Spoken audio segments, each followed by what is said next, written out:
invite à vous asseoir, bien-aimés. C'est tellement bon d'être dans la présence de Jésus. Amen. Dis à ton voisin, c'est tellement bon d'être dans la présence de Jésus. Alléluia. Alléluia. Si ton voisin ne t'a rien dit, prie pour lui dans ton cœur. Alléluia. Voilà, encore une fois, bienvenue à chacun, bienvenue à chacune. On est heureux d'être ensemble dans la présence du Seigneur.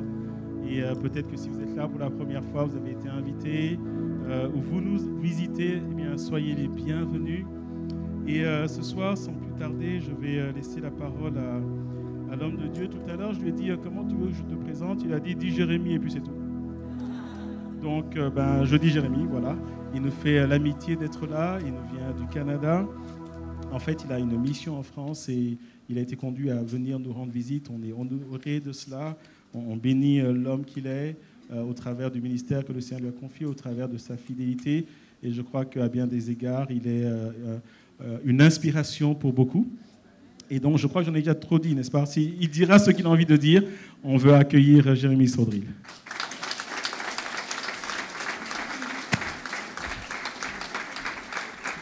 Bonsoir à tous. Heureux d'être ici ce soir à Ransard, envoyé par le Seigneur pour vous apporter la parole et des grâces de la part de Dieu, alors que la grâce du Seigneur Jésus-Christ soit sur vous, qu'il puisse vous remplir de son esprit, de sa présence.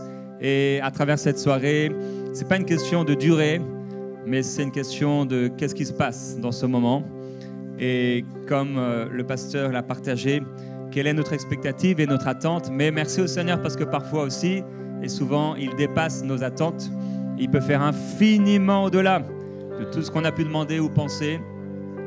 Il mérite la gloire, l'honneur, l'adoration. Et c'est un privilège pour moi donc d'être au milieu de vous aujourd'hui pour apporter la parole. Ça fait plusieurs années que je n'étais pas venu en Belgique, parce que je crois qu'on est en Belgique.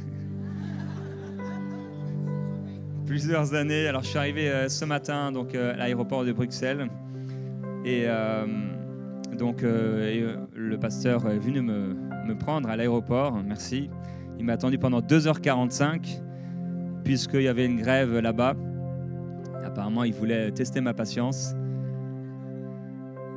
Et donc, voilà, merci au Seigneur. Et je veux vous encourager aujourd'hui à pouvoir marcher avec le Seigneur, continuer de l'aimer, persévérer dans les défis, les difficultés que vous pouvez rencontrer en gardant le même zèle, la même foi, la même ferveur pour Dieu, la même authenticité, le même amour pour le Seigneur Jésus-Christ, parce qu'il est avec vous, il est avec toi et il ne te laissera pas seul. Alors, comme m'a dit le pasteur, et merci pour l'invitation, je crois vraiment que c'est le Seigneur qui a voulu que je sois là ce soir. Je suis de passage, puisque tout à l'heure, les pasteurs vont m'amener à 3h30, je pense, 4h d'ici à peu près. 3h10. Tu roules vite alors. Non, il roule tranquille, c'est vrai. Plus de 3 heures de route donc, à la fin de cette soirée. Et l'apôtre Paul disait parfois de bien accueillir les serviteurs de Dieu, de pouvoir répondre à leurs besoins s'ils avaient une quelconque demande. Alors moi, j'ai fait une demande à votre pasteur, il ne l'avait jamais eue. Apparemment, ça me colle à la peau hein, partout où je vais. Mais on a un événement très très particulier au Québec dans 2 semaines. Et donc, j'ai acheté 75 fromages. Et le pasteur va les rapporter de là-bas à 4 heures, les mettre dans un frigo pour me les amener à l'aéroport. Alors merci. On peut remercier le pasteur hein, pour l'accueil. Alors nous, on voit juste le monsieur qui prêche à l'avant, là, mais on ne s'imagine pas tout ce qu'il y a autour. Alors voilà, je vous partage un peu le backstage, ce que vous verrez peut-être jamais et qui se passe autour des pasteurs qui sont invités ici. Alors, il me disait qu'il y a un de mes amis qui est venu il n'y a pas longtemps, Stéphane Caddy. Vous vous souvenez qu'il est venu, Stéphane Caddy? Ouais. Ça va, vous l'avez aimé? Merci Seigneur, il est vraiment super. C'est un ami très, très, très, très, très proche. Et il me disait qu'à peine à l'aéroport, il a dit « il faut que je mange une gaufre ». Après, je le comprends, le pasteur m'a demandé si je mangeais. Bon, je ne mange pas avant les réunions, jamais. Mais après, peut-être, et j'ai dit « j'aimerais manger une frite belge ». une bonne frite parce qu'il y a Kevin qui était ici, Kevin et Rachel, Tom qui étaient ici pendant longtemps, qui les a connus, rencontrés, voilà, qui sont avec nous aujourd'hui maintenant au Québec. Et depuis longtemps, ils me parlent de cette frite belge et je pense que j'en ai jamais mangé, donc ce soir, ma vie va changer. Après la réunion, quand je vais manger cette frite belge une fois. Alors, qui connaît EMCI TV? Ou peut-être qui ne connaît pas EMCI TV? D'accord, ceux qui lèvent la main, prient pour eux, leur salut, leur délivrance. Non. Donc c'est un ministère chrétien de télévision aujourd'hui. Depuis 2017, le 17 décembre 2017, on est devenu une chaîne de télévision 24 heures sur 24. On est disponible par exemple en France sur la Freebox, sur Canal+, partout en Afrique, sur Internet bien sûr, YouTube. J'ai aussi plusieurs applications. On a plusieurs applications. La mienne s'appelle Prière inspirée et mon émission est une émission quotidienne où je prie avec les gens, j'encourage les gens dans leur marche avec le Seigneur. Qui a déjà été béni par cette émission? Plusieurs. Merci au Seigneur. Est-ce qu'il y a des personnes qui ont été sauvées peut-être à travers le ministère OMCI? Que Dieu te bénisse ma sœur, que Dieu te bénisse, que Dieu te bénisse. Waouh, que Dieu te bénisse. Oh, gloire à Dieu, gloire à Dieu. Plusieurs personnes qui ont été sauvées par le Seigneur. Gloire à Dieu. Comment vous vous appelez? Roxane, que Dieu soit béni pour Roxane qui un jour s'est retrouvée devant MCI TV et qui a reçu le Seigneur Jésus-Christ. Gloire à Dieu, gloire à Dieu. Qui a été baptisé du Saint-Esprit un jour à travers une émission peut-être de prière inspirée. Gloire à Dieu pour ces personnes guéries peut-être ou délivrées. Plusieurs personnes également. Alors c'est pour ça qu'on fait ce ministère depuis, qui a commencé en fait dans l'ouest de la France, en Bretagne. En 2004, on a reçu la vision. Michael, qui est un ami très proche, collaborateur depuis toutes ces années, a reçu cette vision du Seigneur de commencer un site internet. Merci mon frère, je te le dis maintenant parce que je vais oublier après. Et donc en janvier 2005, on a sorti le site enseigne-moi.com. Donc on partageait des prédications de plusieurs ministères dans la francophonie. Dieu nous avait parlé, partagé à propos du message de la foi et un message d'unité aussi. Et un site internet où on pourrait entendre pas seulement des hommes qui prêchent, mais également des femmes. Parce que savez-vous que les femmes à la sortie du tombeau ont été les premières à prêcher l'évangile et les premières à voir le Seigneur Jésus ressuscité. Pendant que les hommes étaient cachés dans la maison et qu'ils avaient peur, les femmes étaient au tombeau, à l'endroit le plus dangereux, là où il y avait les soldats. Et quand elles ont été leur apporter la bonne nouvelle, eh bien, ils n'y croyaient pas. Donc, que Dieu bénisse les sœurs au milieu de nous, qui sont des sœurs de foi, et pas des Jézabel. Et donc, il y a 15 ans maintenant, en fait, c'est 15 ans avant-hier, on est arrivé au Québec avec mon épouse, ma fille qui avait 4 ans et demi, et qui va arriver dans une nouvelle étape de sa vie dans 2 semaines, l'événement dont j'ai parlé. Et donc, on a installé le siège international d'enseigne-moi.com. C'était un grand mot, puisqu'à l'époque, on n'était que 4 personnes.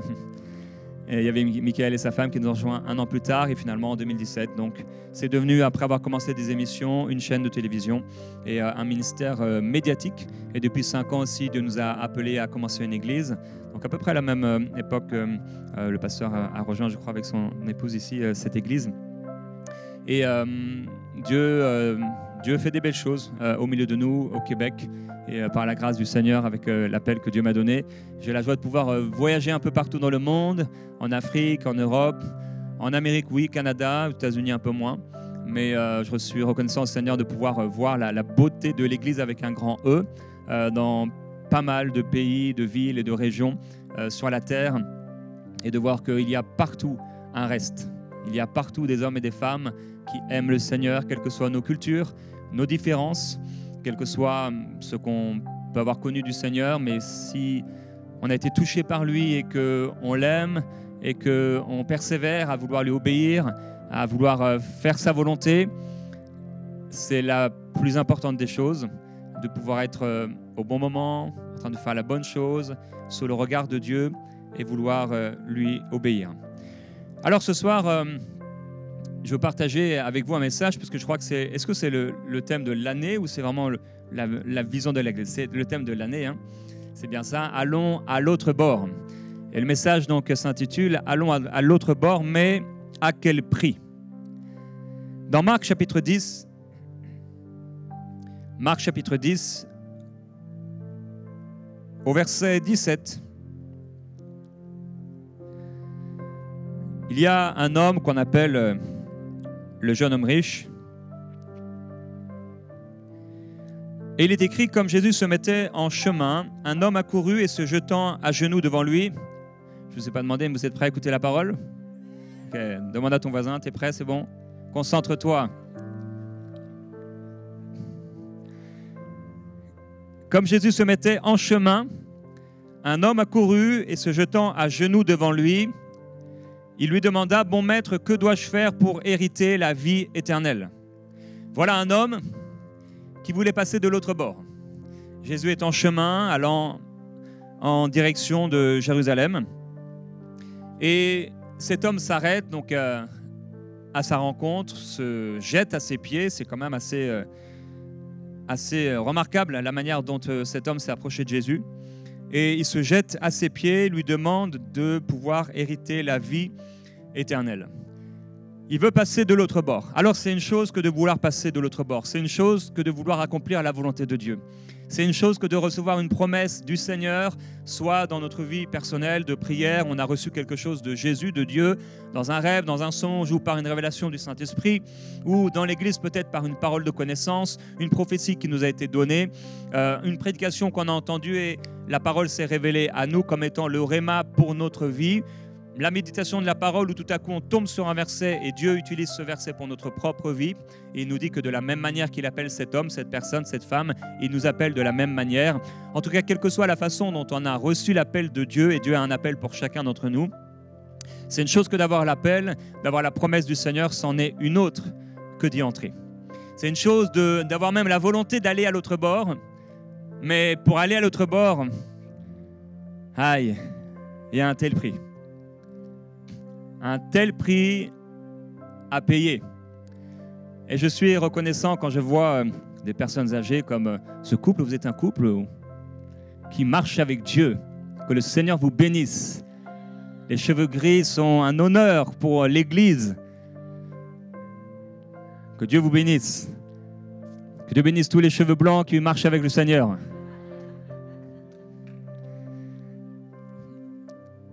Mais je prie que on n'ait pas besoin d'attendre d'avoir des cheveux blancs pour aller de l'autre bord. Puisque ce passage vers l'autre bord n'est qu'un passage. Et le passage des Israélites vers Canaan ne devait être qu'un passage. Le désert n'est qu'un passage. La vallée de l'ombre de la mort n'est qu'un passage. Si tu te retrouves aujourd'hui dans le désert, si tu te retrouves dans la vallée de l'ombre de la mort, j'aimerais te dire de la part de Jésus, ce n'est qu'un passage. Et Dieu va te prendre par la main et va te faire sortir de ce passage pour t'amener là, à l'autre bord, là où il a prévu de t'amener. On sait qu'en allant à l'autre bord et en voulant aller à l'autre bord, ils vont aller avec la barque, ils vont rencontrer une tempête. C'est bien sûr l'image du Seigneur Jésus pour nous, pas. C'était pas vraiment pour la tempête à ce moment-là, pour les disciples, bien que oui, mais c'était bien plus pour nous aujourd'hui et pour les millions de personnes qui ont pu découvrir cette histoire, qui est plus qu'une histoire, un encouragement du Seigneur pour nous dire, oui, c'est vrai, on peut aller à l'autre bord, on peut vouloir aller à l'autre bord, on peut vouloir entrer dans les promesses de Dieu, mais même si c'est sur un ordre de Jésus, on est au cœur de la volonté de Dieu. Cela ne veut pas dire qu'on n'aura pas des tribulations, qu'on ne sera pas éprouvé par des difficultés. Cela veut juste dire qu'on est sur la terre et parfois même être le signe évident qu'on est exactement en train de faire la bonne chose. Jésus leur ordonne d'aller de l'autre bord. C'est un verbe assez fort qui est utilisé dans la parole. Jésus leur a donné l'ordre d'aller à l'autre bord. Et alors qu'il leur donne l'ordre d'aller à l'autre bord, pourtant, ils rencontrent une situation dramatique où ils pensent même mourir. Parfois, aller à l'autre bord, on n'imagine pas le coût, on n'imagine pas le prix à payer. Quand le Seigneur nous a parlé, il y a 20 ans, de ce ministère, je ne sais pas ce qu'on aurait fait si Dieu nous avait tout dit. Et Dieu est sage parce qu'il ne nous dit pas tout. On découvre au fur et à mesure, et parfois on est très, très, très étonné des choses qui sont là devant nous.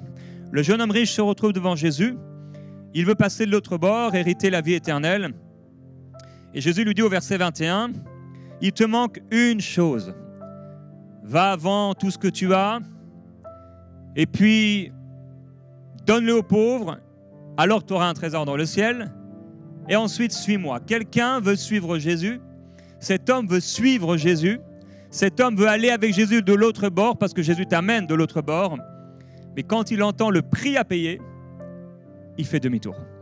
Je prie qu'au nom de Jésus-Christ, ton cœur ne soit pas trop dur, soit pas trop égoïste ou peureux ou incrédule pour faire demi-tour, mais que plutôt ton cœur puisse se soumettre à la volonté de Jésus, même si ça a l'air difficile, que tu puisses aller avec Jésus, te soumettant à sa volonté de l'autre bord, quelles que soient les situations que tu peux rencontrer, parce qu'il a la puissance de garder ton dépôt jusqu'à la fin. Il a la puissance de te faire tenir debout jusqu'à la fin par la puissance de l'Esprit qui vit en toi. Un esprit que parfois nous devons ressusciter, non parce qu'il serait mort, mais parce qu'on l'a méprisé, parce qu'on l'a parfois rejeté. On est né de nouveau, on a le Saint-Esprit en nous, mais on parle à Dieu comme s'il était loin dans le ciel, alors qu'il est là dans notre cœur. Il est là dans ton cœur. Et j'aurais pu partager sur la puissance et l'importance extrême de la prière en langue, de Paul qui dit « Je prie en langue plus que vous tous », comme étant l'outil et la clé, l'une des clés les plus importantes de la vie chrétienne aujourd'hui dans cette génération, de pouvoir tenir ferme et être fortifié à l'intérieur de nous. Beaucoup de chrétiens sont découragés, beaucoup de chrétiens sont tristes, dépressifs, parce qu'ils ont souvent oublié la puissance de l'Esprit. Paul a dit, quand tu pries en langue, tu t'édifies toi-même. Le verbe utilisé est construire une maison. Quand tu pries en langue, tu construis ta maison. Combien de temps tu pries en langue? Il est possible que tu sois découragé, dépressif, parce que tu pries très peu en langue. Tu attends le dimanche matin au milieu d'un chant, à un moment particulier dans une réunion de prière, pour prier en langue. Mais si tu manges qu'une seule fois par semaine, ça va être difficile d'être fort spirituellement.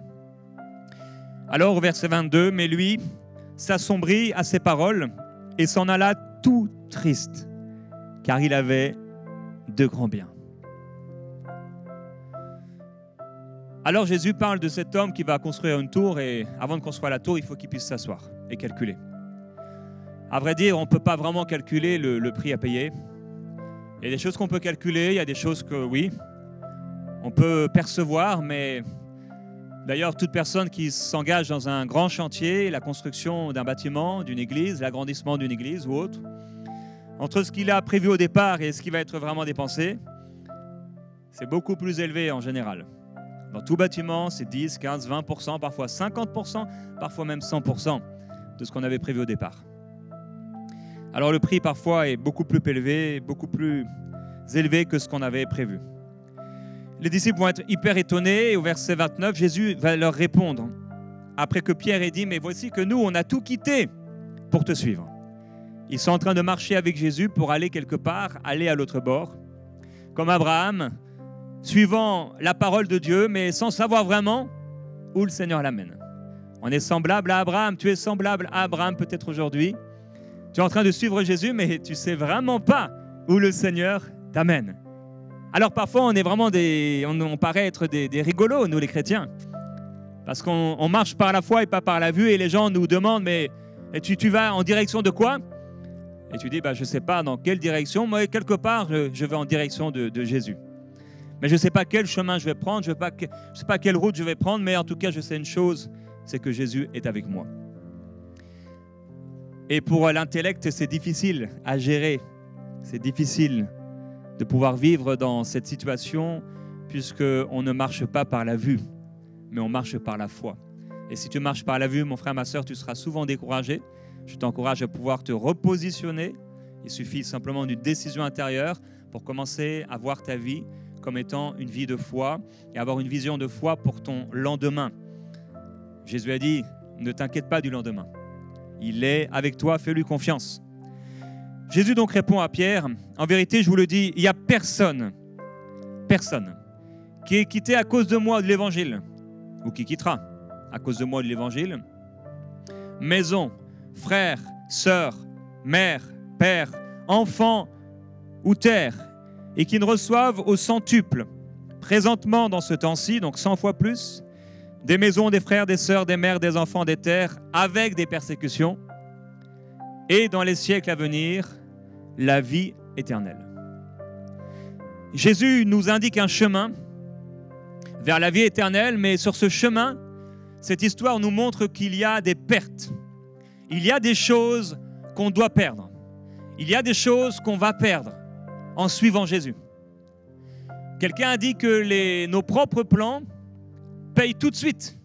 Quand tu choisis ta volonté, ça paye tout de suite. Tu as ce que tu veux.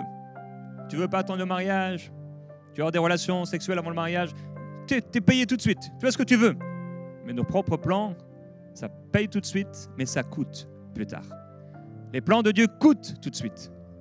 Tu dis non à la chair, tu dis non à désobéir à Dieu, mais ça paye plus tard. Choisis d'obéir au Seigneur. Mais il y aura des choses à rejeter, il y aura des choses auxquelles renoncer, il y aura des choses à abandonner, c'est obligatoire.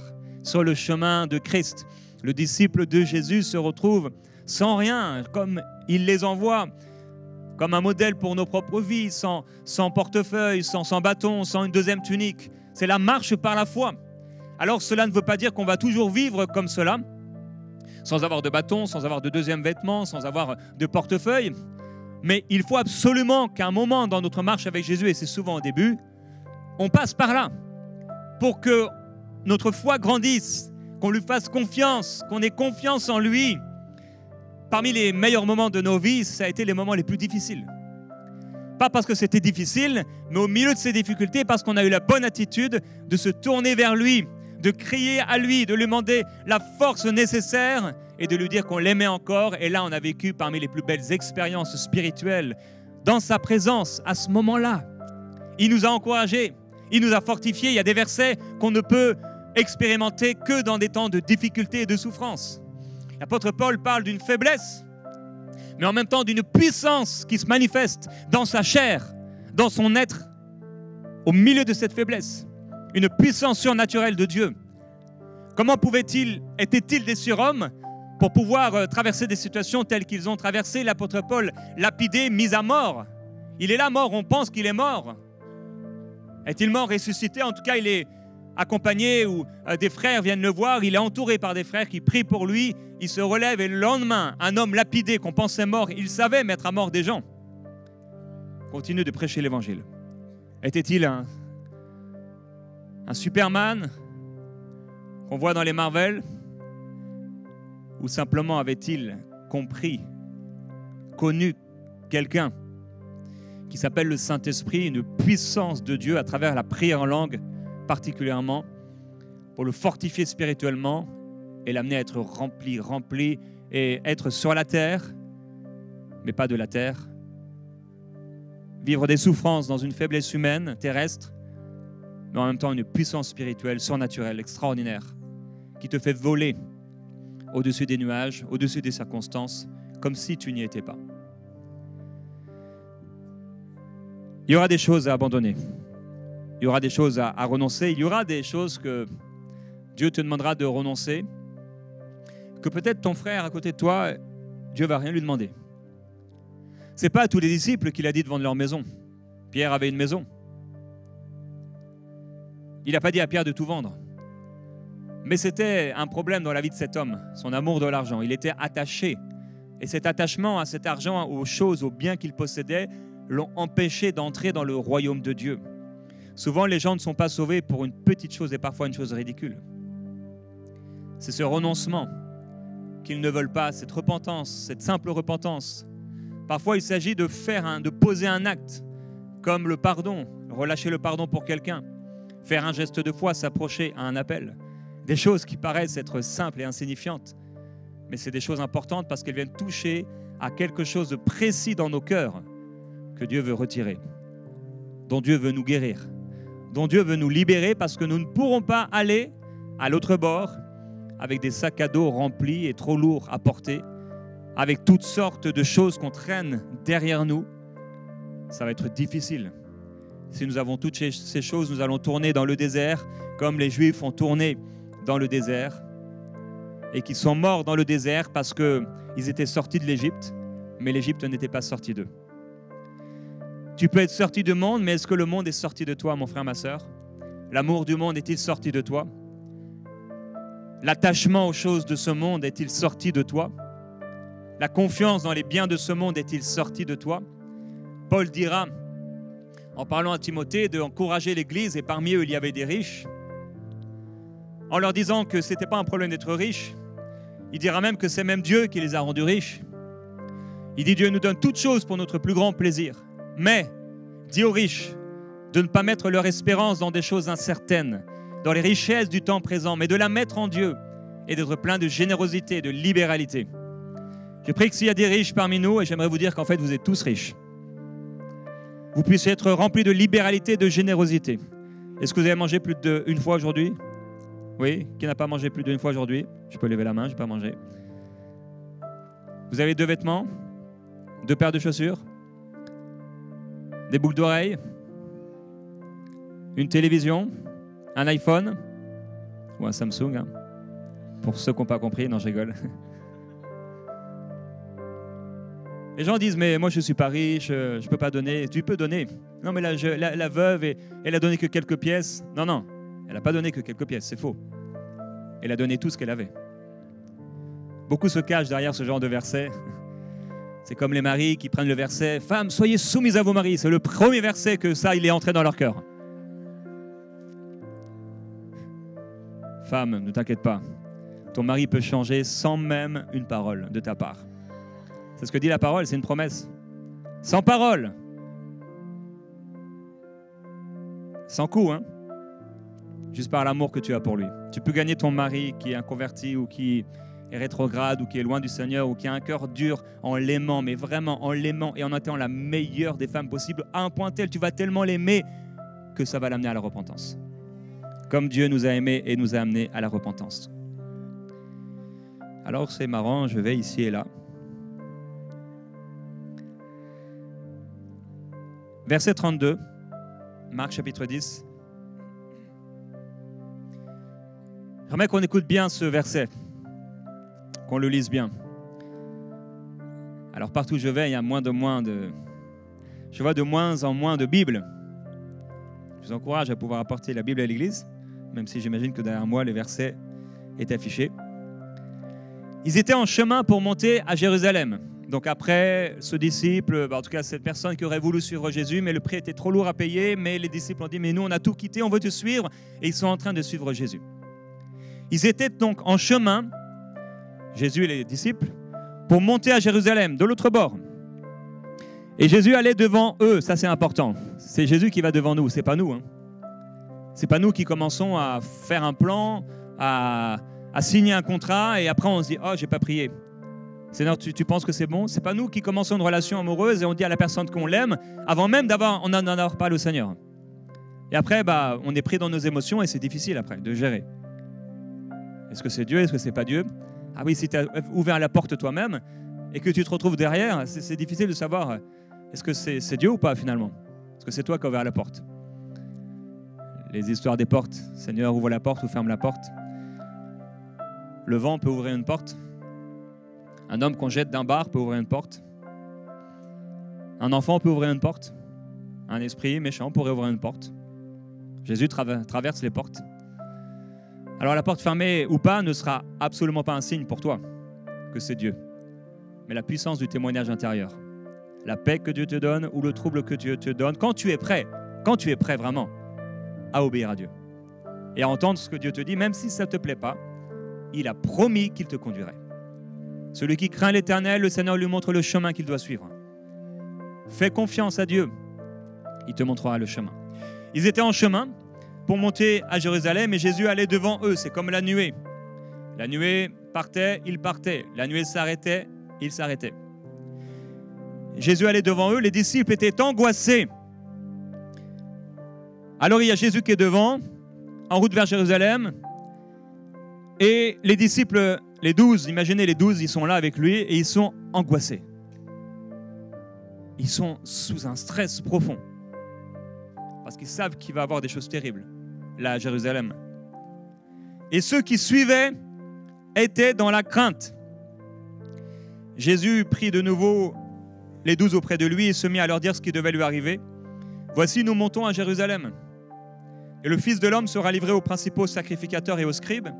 Ils le condamneront à mort, le livreront aux païens, se moqueront de lui, cracheront sur lui, le flagelleront et le mettront à mort, le feront mourir, et 3 jours après, il ressuscitera.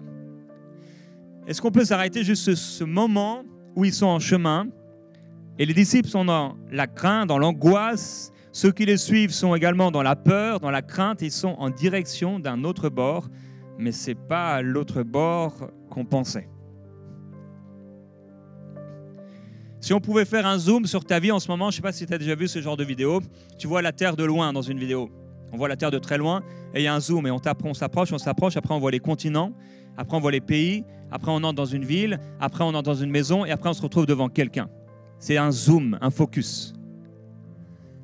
Si on faisait le focus sur ta vie en ce moment, c'est quoi l'image, c'est quoi la photographie? C'est quoi que tu es en train de vivre? En tout cas, le zoom et le focus sur ce point particulier, ce n'était pas extraordinaire. C'est quoi cette équipe? Les disciples angoissés, ceux qui le suivent dans la crainte. Parfois, quand les gens nous regardent à certains moments de nos vies, on peut paraître ridicule. Le diable peut même se moquer, venir souffler à nos oreilles que c'est ridicule, que pourquoi on suit Jésus, qu'on devrait faire demi-tour, nous amener à regarder les autres, nous retrouver dans des situations où on voit des gens qui ont l'air heureux et qui n'ont pas Jésus, et nous, on est malheureux et on a Jésus. C'est une tromperie.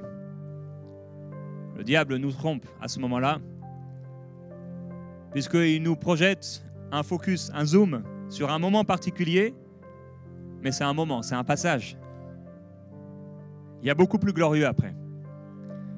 Quelqu'un a dit à Job, tu oublieras ce que tu as vécu, ta souffrance présente,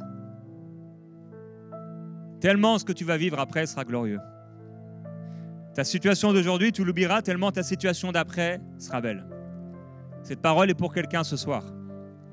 Tu oublieras tes souffrances passées comme cette future maman oublie ses souffrances passées au moment où elle met un enfant au monde.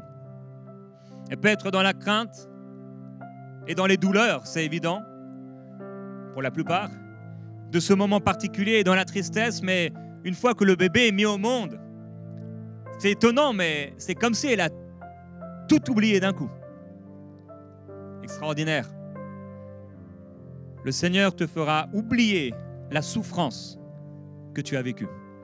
Dieu n'enlève pas les souvenirs et la mémoire, il n'efface pas la mémoire, mais il efface la douleur reliée à cette mémoire.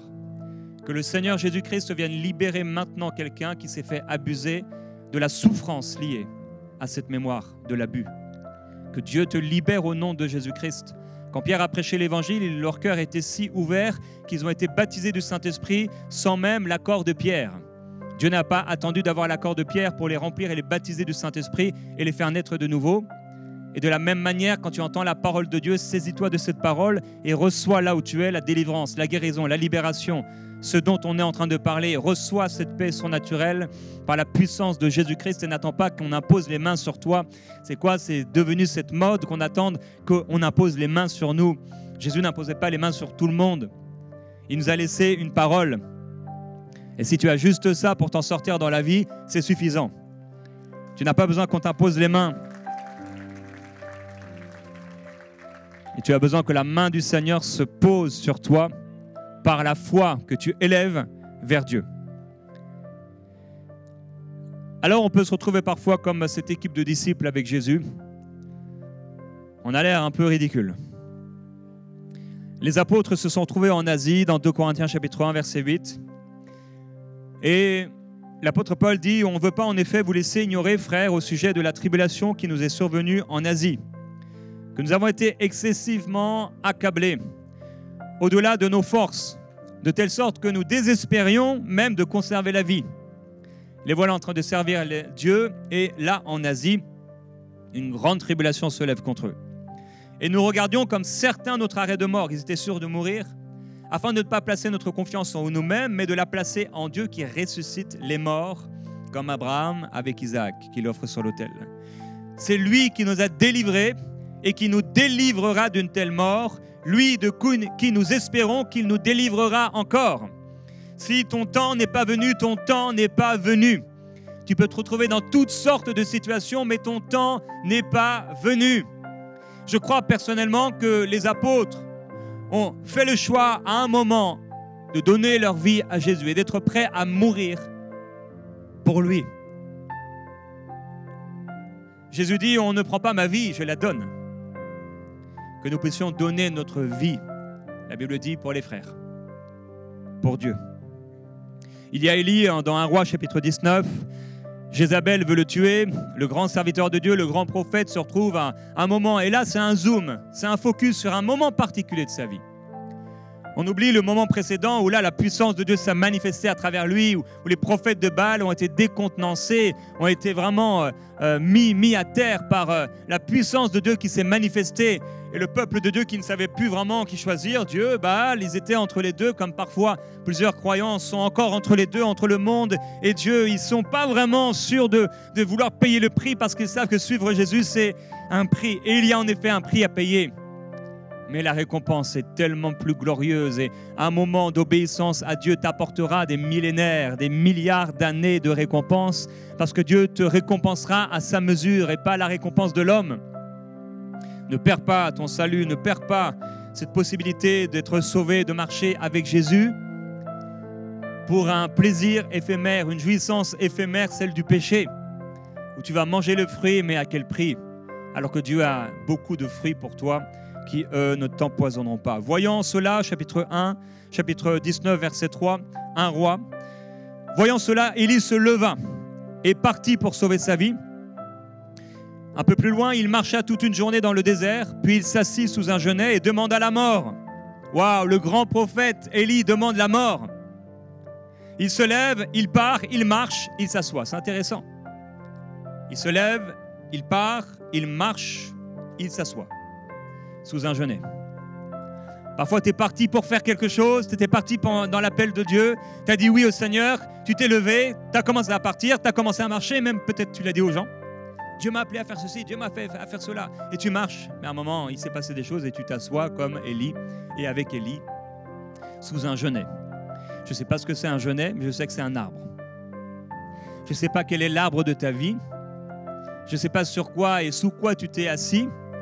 Tu t'es peut-être assis sous la peur, sous l'incrédulité, sous les problèmes financiers et la peur que les problèmes financiers soient plus importants et plus puissants que Dieu, ton Père Céleste. Je ne sais pas quel est ton genre de genêt sous lequel tu t'es assis et tu te morfonds sous ce genêt. Mais il est possible que tu sois assis avec lui. Il demande à la mort en disant « C'est assez maintenant, Éternel, prends-moi la vie, je ne suis pas meilleur que mes ancêtres. » Il se coucha et s'endormit. Alors il se lève, il part, il marche, il s'assoit, il se couche, il s'endort. C'est un état dépressif profond. Sous un genêt. Un peu plus loin, il marcha 40 jours, 40 nuits après avoir eu une expérience avec Dieu, jusqu'à la montagne de Dieu, jusqu'à Horeb, encouragé par la puissance de Dieu, mangeant une nourriture surnaturelle qui l'amène à manger, à ne plus manger pendant 40 jours et 40 nuits. Au verset 9, là, il entra dans la grotte, malgré l'onction, malgré la présence de Dieu, malgré la force de Dieu, malgré la nourriture surnaturelle. Il rentre dans une grotte et il y passe la nuit. Voilà le grand serviteur de Dieu, Élie, qui se lève, qui part, qui marche, qui s'assoit, qui se couche, qui s'endort, mais qui vit un encouragement de Dieu. Dans l'appel, Dieu viendra t'encourager. Dieu viendra te fortifier. Dans l'histoire de MCI, dans l'histoire d'Enseigne-moi, oh combien il y a eu de moments difficiles. Et vous savez, les serviteurs de Dieu sont assez pudiques sur ce qu'ils partagent. Parce que tout n'édifie pas. Mais les souffrances ont été si difficiles, si réelles et si longues. Mais il y a un temps d'oasis. Il y a un temps où tu es encouragé. Il y a un temps où tu ressouffles. C'est comme tu sors de l'eau, la tête de l'eau. Et à nouveau tu marches. Et là, tu es dans l'onction, tu es dans la présence de Dieu, tu es fortifié, tu es comme Élie, 40 jours, 40 nuits. Tout va bien, c'est extraordinaire. Ouais, Dieu t'a relevé. Gloire à Dieu, Dieu t'a relevé. Dieu t'a fortifié. Mais si tu n'as pas changé à l'intérieur, tu peux avoir l'onction, la présence de Dieu sur toi. Mais si tu n'as pas renouvelé ton intelligence, tu vas aller dans la grotte. Se lever, partir, marcher, s'asseoir, se coucher, s'endormir, finir dans la grotte. L'Éternel lui dit, la parole de l'Éternel lui fut adressée, verset 9, « Que fais-tu ici, Élie ?» Le Seigneur veut dire à quelqu'un ce soir, qu'est-ce que tu fais ici? Qu'est-ce que tu fais dans cette situation? Il y a quelqu'un qui se retrouve dans une situation ce soir et ça dure depuis un moment. Tu es dans une profonde dépression. C'est comme quelque chose qui est là, qui te poursuit.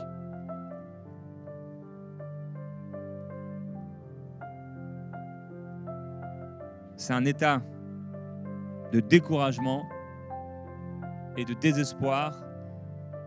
Tu es dans cette grotte et le Seigneur te dit, qu'est-ce que tu fais dans cette grotte? Et ce soir, le Seigneur veut te sortir de cette grotte, dans lequel il est possible que tu y sois entré, tout simplement parce que tu étais au cœur de la volonté de Dieu, des tribulations se levaient contre toi, des circonstances qui peuvent être totalement humaines, purement humaines, d'autres qui peuvent être simplement des coups envoyés par le diable, d'autres qui ne sont ni humaines ni diaboliques, mais divines, où Dieu t'amène dans certaines situations et Dieu n'utilise pas la malédiction pour nous forger. Il t'amène dans certaines difficultés pour te former, que tu puisses aller à l'autre bord.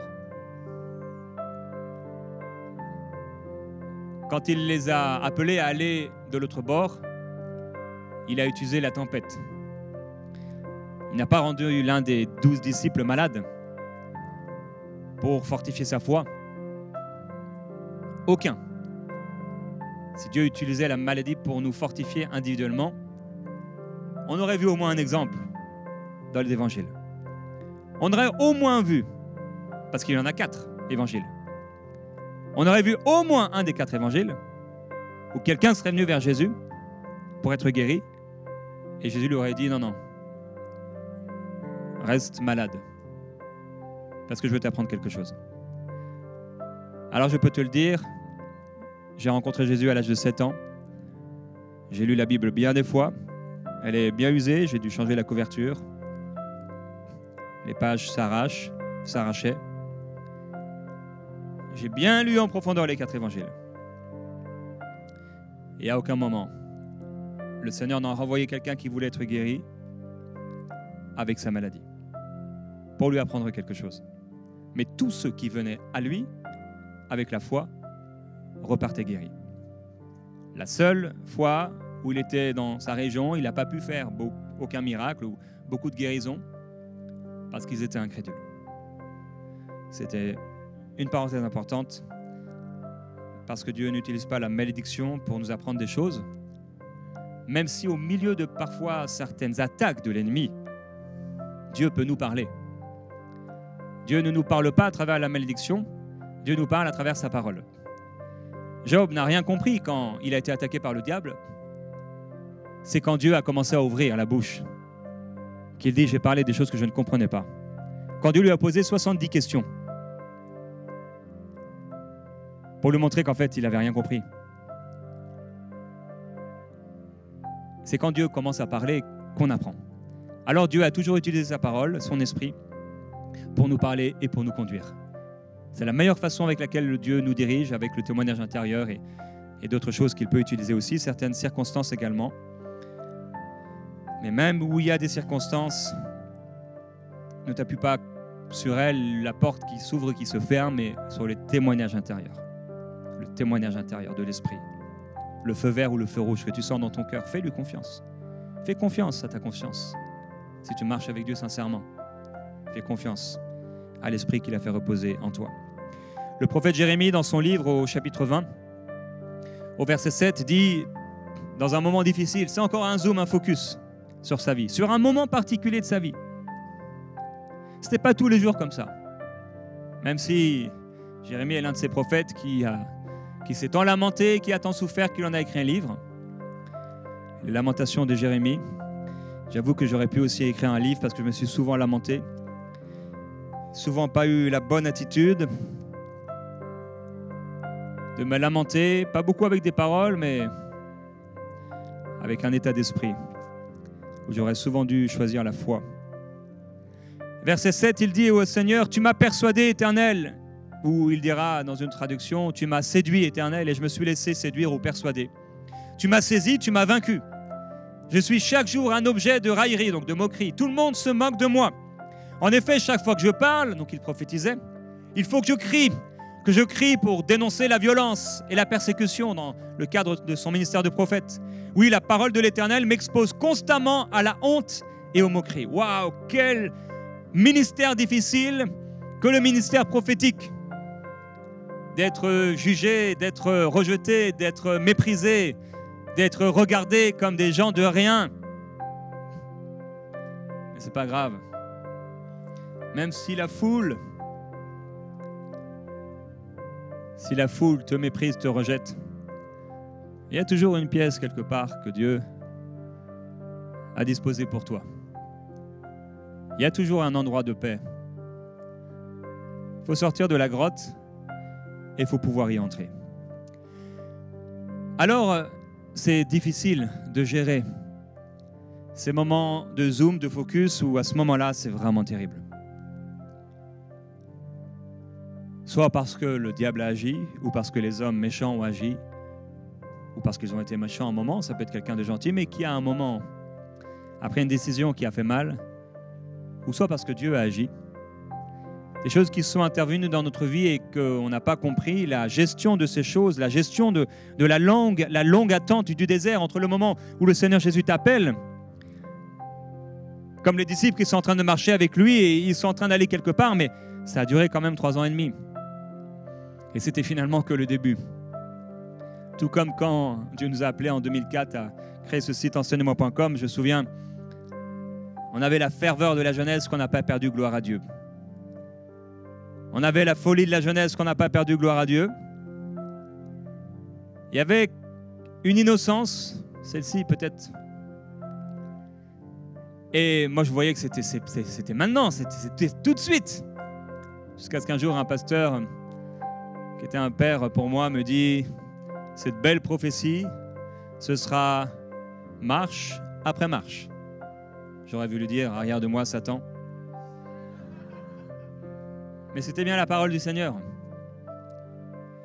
Marche après marche, quand c'est long dans le désert, quand c'est long dans l'attente, quand c'est long devant la promesse, je t'encourage, mon frère, ma sœur, à avoir la bonne attitude, à persévérer. Persévérer. Persévérer même quand c'est le diable qui attaque. Dieu dit, si l'on t'attaque, cela ne viendra pas de moi. J'aimerais te dire, si tu as été attaqué, ça ne vient pas de Dieu. Parce que Dieu n'attaque pas ses enfants. Tu attaquerais ton enfant? Sérieusement, tu attaquerais ton enfant? Cet enfant-là pour qui tu as pleuré, la femme a oublié sa tristesse tellement il était mignon, tout beau, il n'a rien fait de bien ni de mal. La seule chose qu'il est en train de faire, c'est pleurer et faire pipi sur toi. Et tu l'aimes. Et tu es content, et toi tu es contente. Il peut être très moche, mais tu dis que c'est le plus beau. C'est comme si à un moment on a oublié, on a le voile de l'amour. Hein.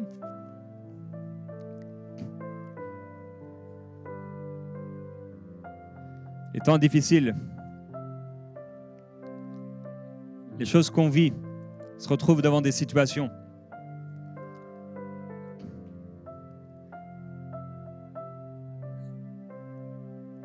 Je prie au nom du Seigneur Jésus-Christ que Dieu te permette de pouvoir tenir ferme. Et tenir ferme après avoir tout surmonté. Après avoir tout surmonté. Tenir ferme encore. Et persévérer. La Bible dit, après avoir été éprouvé pour un peu de temps, il vous affermira. Il vous fortifiera. et il vous rendra inébranlable. Dieu t'appelle à être inébranlable. Alors je ne sais plus pourquoi je parlais de ce bébé là. Pourquoi je suis arrivé là? Comment? Merci. Voilà, c'est pour ça qu'il est pasteur. Il a bien entendu, bien écouté, bien résumé. Dieu ne nous attaque pas. Alors cette maman qui aime ce bébé, même s'il est... C'est quand tu le vois, tu dis « Ah, il a des longs doigts, hein !» Ce bébé, il grandit, bon, il fait des bêtises et tout, mais sans... Tu attaquerais ton enfant? En fait, c'est les fous qui attaquent leurs enfants. C'est les gens cruels. C'est les gens de mauvaise vie. Mais toi, enfant de Dieu, même si tu es imparfait, parce qu'on l'est quand même, hein, Jésus dit même aux pharisiens, vous savez donner de bonnes choses à vos enfants, mais à combien plus forte raison mon Père donnera le Saint-Esprit à ceux qui le lui demandent. Ne te demande pas si c'est la volonté d'être baptisé du Saint-Esprit, de recevoir l'Esprit, c'est sa volonté pour toi. Alors moi, je prendrais mon enfant et je l'attaquerais, je le prendrais, je le frapperais, et je le tyranniserais et je le couperais. Non. Dieu dit, si on t'attaque, cela ne viendra pas de moi. Cet accident, c'est pas lui. Cette maladie, c'est pas lui. Cette attaque spirituelle, c'est pas lui. Dieu n'attaque pas ses enfants, il n'est pas fou. Il est bon et il est plein d'amour. Et c'est encore une des ruses que le diable utilise pour que l'enfant de Dieu reste dans certaines situations. Et quand tu ne sais pas quelle est la source, comment tu demanderas au Seigneur de t'en délivrer si c'est lui-même qui t'a voulu là dans cette situation? Que Dieu te permette de voir quelle est la source et illumine les yeux de ton cœur pour voir quelle est la source de ce qui t'est arrivé. Mais il y a aussi donc le prix à payer, comme on l'a dit. Parfois les incompréhensions, les silences de Dieu, gérer les incompréhensions, des choses qui arrivent dans notre vie et qu'on n'a pas compris. Parce que c'est vrai que ça arrive. Les silences de Dieu. On prie, et il y a des focus, des zooms, des moments particuliers où c'est comme si Dieu fait silence. Et c'est pourtant le moment où on aurait envie qu'il nous parle. C'est peut-être le moment où tu as jeûné, tu as fait tes 3 jours de jeûne. Et apparemment, il n'a pas parlé. Alors merci au Seigneur, on a sa parole ici. Peut-être gérer le regard des autres et notre propre regard de la situation qu'on traverse. Gérer nos émotions, on a envie peut-être d'exploser, mais il faut gérer nos émotions. Mais c'est dans ce moment difficile que tu peux traverser que ta foi est éprouvée et devient d'une valeur inestimable. Pierre dira dans 1 Pierre chapitre 1, verset 5, « À vous qui par la puissance de Dieu, parce qu'il faut rencontrer cette puissance de Dieu si tu es croyant, à vous qui par la puissance de Dieu êtes gardés par la foi pour le salut, prêts à être révélés dans les derniers temps, c'est là ce qui fait votre joie, quoique maintenant, le focus, le zoom, maintenant, en ce moment même, puisqu'il le faut, apparemment il le faut, apparemment il faut qu'on passe par des maintenant, il faut qu'on passe par des moments difficiles, il faut qu'on passe par la tempête, puisqu'il le faut, vous soyez attristés pour un peu de temps, mon frère, ma sœur, c'est un peu de temps, pour un peu de temps par diverses sortes d'épreuves, afin que l'épreuve de votre foi, plus précieuse que l'or périssable, qui cependant est éprouvé par le feu, ait pour résultat la gloire, la louange, l'honneur lorsque Jésus-Christ apparaîtra, lui que vous l'aimez sans l'avoir vu, parce que nous l'aimons sans l'avoir vu, en qui vous croyez sans le voir encore, vous réjouissant d'une joie ineffable et glorieuse, parce que vous obtiendrez le salut de vos âmes pour prix de votre foi. Quand tu vas arriver à la fin, mon frère, ma sœur, et que tu vas présenter ta foi en Jésus, tu vas échanger ta foi en Jésus parce que tu n'en auras plus besoin de foi. Et en contrepartie, que vas-tu recevoir? Le salut. Parce que le salut, c'est tu es sauvé maintenant, oui, mais le salut sera complet, dans son complet accomplissement, lorsque tu seras face à face avec lui, ton corps glorifié, transformé. Alors oui, tu es sauvé aujourd'hui si tu l'appartiens, mais tout comme le diable est vaincu, aujourd'hui on ne peut apparemment voir que, est-ce qu'il est vraiment vaincu? Oui, il est vaincu. De la même manière, c'est une défaite progressive. Et c'est un salut qui se passe maintenant à la croix. Le diable a été vaincu. À la croix, nous sommes sauvés. Mais le diable va aller de pire en pire et de défaite et de destruction en destruction jusqu'à être jeté pour 1000 ans et puis ensuite dans le lac de feu et de soufre pour toujours. Ou d'ailleurs, j'aimerais te dire que si tu as regardé beaucoup de dessins animés, le diable n'est pas en enfer et ne sera pas en enfer avec sa, comment on appelle ça, le trident, en train de faire mal aux gens. Puisque Ézéchiel 28, Ésaïe 14 nous montre qu'il sera semblable à l'un de ceux qui seront en enfer, un homme sans force et sans puissance. Sinon, pour lui, ce serait le paradis. Non, il sera dans des tourments éternels et il sera un parmi des millions. Mais merci au Seigneur, ce n'est pas notre destination. Pierre dira encore dans son épître au chapitre 4, verset 12, « Bien-aimés, ne soyez pas surpris. » Dis à ton voisin, ne sois pas surpris. Dis-lui encore, ne sois pas surpris. Dis-lui, tu sais de quoi je parle. Cette situation que tu n'aimes pas, ne sois pas surpris. Pierre dit, ne soyez pas surpris, comme d'une chose étrange, comme si c'était étrange. Comme une chose étrange, ce qui vous arrive, de la fournaise qui est au milieu de vous pour vous éprouver. Là, il parle de difficulté et il parle même de persécution. Et cette persécution était terrible. Et c'est la seule chose. Il y a la malédiction, mais la persécution n'est pas la malédiction. La malédiction, on la trouve dans Deutéronome 28. Il y a la bénédiction, il y a la malédiction. Cette malédiction, Jésus a été maudit sur la croix, pendu au bois pour nous. Nous n'avons plus à ne pas être sauvés, à être dans cette mort éternelle. Il a payé pour notre salut, il a payé pour notre guérison. On n'a plus besoin de rester malade parce qu'il a porté nos maladies. On n'a pas besoin de garder des démons parce qu'il nous a délivrés. Il nous a positionnés dans les lieux célestes avec Jésus-Christ. Alors maintenant, bien sûr, il n'y a aucune condamnation pour les personnes qui font face à des difficultés, qui sont même le fruit de la malédiction, du péché, ou tout simplement d'une attaque spirituelle qu'ils ont. Le Seigneur leur en fera sortir. Ne pensons jamais être plus spirituels que quelqu'un qui passe par la vallée de l'ombre de la mort, parce qu'il est possible que demain, ce soit nous qui y passons. Mais la persécution ne fait pas partie de la malédiction. C'est la seule chose négative que le Seigneur nous a promis. Les apôtres disaient, c'est par beaucoup de tribulations qu'il nous faut entrer dans le royaume de Dieu. Cette persécution, Jésus nous a dit de la fuir. Quand elle venait dans une ville, de fuir la persécution. Mais parfois, Dieu peut nous amener au cœur de la persécution pour se glorifier et devenir un instrument, comme Étienne, qui va le glorifier. Et je parle toujours d'une mort face à la persécution. Des terroristes, par exemple, qui te tueraient parce que tu es en train de prêcher l'Évangile.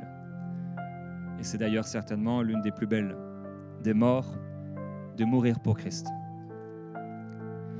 Bien-aimés, ne soyez pas surpris, ne soyez pas étonnés comme d'une chose étrange, ce qui est en train de vous arriver, la fournaise qui sévit parmi vous pour vous éprouver, comme donc il vous arrivait quelque chose d'étrange. Réjouissez-vous au contraire. C'est dur à lire, réjouissez-vous. C'est les sacrifices de louange. C'est quoi un sacrifice de louange? Dans l'Ancien Testament, ils sacrifiaient des animaux. Alors c'était plus facile de sacrifier quelqu'un que d'être sacrifié soi-même. Tu arrivais là avec tes moutons, tu les sacrifiais, tu ressentais aucune souffrance. Sauf si le mouton, tu avais grandi avec lui, tu lui avais donné un prénom comme ton chien. Si tu amènes ton chien là pour le sacrifier pour Dieu, il y a des statistiques aux États-Unis. On a posé une question un jour à beaucoup de femmes âgées. Vous préférez que ce soit votre mari ou votre chien qui meurt le premier? Vous savez ce qui a remporté? C'était le mari qui devait mourir en premier avant le chien. Que ce ne soit pas votre partage. Réjouissez-vous au contraire de la part que vous avez aux souffrances de Christ, afin que vous soyez aussi dans la joie et dans l'allégresse lorsque sa gloire apparaîtra. Alors, le sacrifice de louange, c'est quand au milieu de ta tribulation, au milieu de ton épreuve, tu ne vas pas donner ton chien, ton mouton maintenant, c'est toi-même que tu offres et que tu déposes sur l'autel et tu continues de louer Dieu, tu continues de l'adorer, tu continues de lui dire que tu l'aimes, tu continues de chantonner, tu continues de chanter, tu continues de crier, tu continues de pousser des cris de joie pour lui dans ta voiture, à l'église, tu continues d'être là, tu continues de le servir. C'est ça, un sacrifice de louange. Tout te dirait de te taire, tout te dirait de te lamenter avec Jérémie dans l'Ancien Testament, qui n'avait pas le Saint-Esprit en lui, qui n'était pas né de nouveau. Les disciples non plus d'ailleurs pendant ces 3 ans et demi. C'est dans Jean 20, 22, à la résurrection du Seigneur Jésus-Christ, qui naissent de nouveau, recevant le Saint-Esprit en eux et devenant de nouvelles créatures. Puisque la nouvelle naissance n'était disponible qu'après la mort et l'ensevelissement et la résurrection du Seigneur Jésus-Christ. Ressuscité d'entre les morts, il a fait de nous de nouvelles créatures. Alors, avec son esprit qui vit en nous, nous ne sommes pas comme ces gens et comme ces prophètes de l'Ancien Testament qui examinaient les Écritures pour savoir à quelle époque les choses que les disciples ont vécues allaient se rapporter, les souffrances de Christ. Nous ne regardons pas comme quelque chose comme Ésaïe qui dit « Par les meurtrissures de Jésus, nous sommes guéris » de manière prophétique. Mais nous sommes comme Pierre qui dit, 1 Pierre 2, 24, « Par les meurtrissures de Jésus, nous avons été guéris ». La guérison, ce n'est pas pour demain, c'est pour aujourd'hui. Ça a été fait. Jésus dit que si tu demandes quelque chose qui est selon la volonté de Dieu, la guérison est la volonté de Dieu, si tu crois dans ton cœur que Dieu le fait, tu dois croire que tu l'as reçu. Beaucoup de croyants attendent de voir pour croire, mais c'est la foi de Thomas. Parfois, ça se passe comme ça, mais souvent non. On prie parfois pour des gens, pour une situation ou pour quelque chose. Je me souviens après un jour dans notre ancienne église pour un frère qui traversait une situation difficile par rapport à un travail. Il m'a raconté en long et en large comment c'était impossible de trouver un travail dans la région. Je lui ai dit, mais Dieu peut tout faire. Est-ce que tu veux que je prie pour toi? Oui, je prie pour lui. De toutes mes forces, avec toutes mes tripes, avec la foi. Je dis Amen. Il continue son monologue. Dans cette région, on ne peut pas trouver de travail. Non. Quand on prie pour toi, pour la guérison, avec ou sans imposition des mains, les gens sont guéris. Merci. On a entendu, on a vu, en tout cas, les mains se lever. Des personnes qui ont été guéries à travers des émissions où j'ai touché personne, je ne connais même pas ces personnes. Roxane, c'est ça? Elle est là, Roxane, en jaune fléau.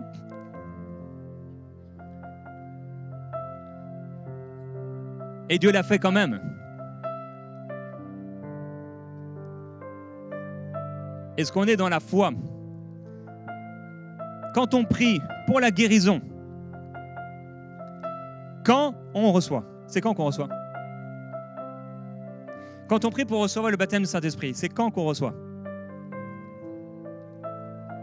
C'est au moment où on demande avec foi. Si on prie pour ta guérison et que tu ressors et que tu espères être guéri, il est fort possible que tu ne le sois pas. L'espérance est toujours future. La foi, c'est maintenant. La foi, c'est pas j'espère avoir. J'espère que peut-être un jour, peut-être si Dieu le veut. Ça, c'est certainement pas la foi. La foi, c'est j'ai reçu au moment où j'ai cru. Marc 11, Jésus a été très très clair. Si tu dis à cette montagne, au-delà de là, jette-toi dans la mer, si tu crois dans ton cœur, si tu ne doutes pas dans ton cœur, mais que tu crois que ce que tu dis arrive, tu le verras s'accomplir. Jésus dira, crois que tu l'as reçu. Quand tu te mets en accord avec quelqu'un, ou tu entends quelqu'un qui prie pour la guérison, ou pour la délivrance, ou pour quelque chose, un sujet particulier,